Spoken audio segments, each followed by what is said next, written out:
So moving on to the learning mind map, which is pretty much how our behavior is shaped. We're going to walk through the three different types of learning. But first, let's look at what learning actually is. So simply put, learning is a change in behavior due to experience. It's different from reflexes because it's shaped by what we've been through.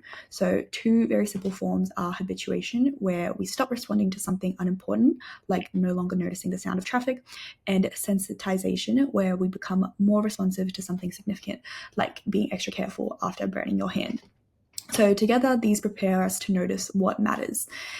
And underlying much of psychology is associative learning, the idea that we connect one event with the other.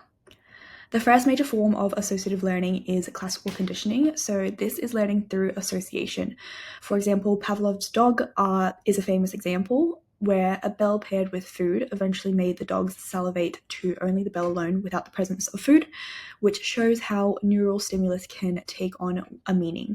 So key processes here to include are acquisition, so building the link, extinction, so this is when the link fades, and spontaneous recovery, which is if that link can come back later.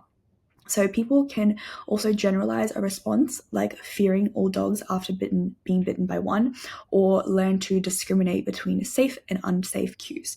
So this type of learning explains things like conditioned fear, taste aversion, and chemotherapy, or even how advertising works by pairing products with positive emotions.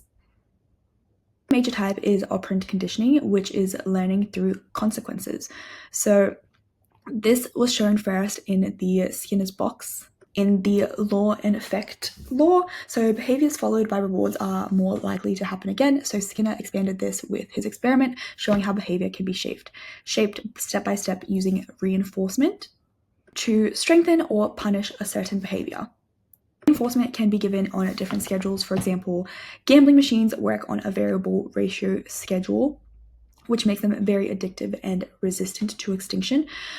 Operant conditioning also has many useful applications, like animal testing, where reinforcers such as food or clickers are used to teach complex behaviors.